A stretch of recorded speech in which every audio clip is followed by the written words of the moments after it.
Pembukaan bimbingan teknis hukum kontrak di Hotel Parkside Gayo Petro pada tanggal 23 Agustus tahun 2023 dimulai.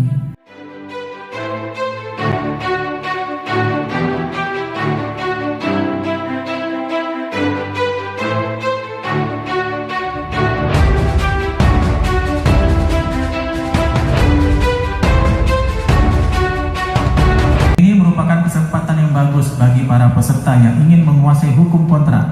Tentunya hal ini bertujuan untuk meningkatkan kompetensi sumber daya masyarakat, sumber daya manusia, demi mendapatkan tenaga yang terampil, terlatih, dan siap pakai dalam upaya peningkatan kuantitas dan kualitas dari sumber daya tersebut.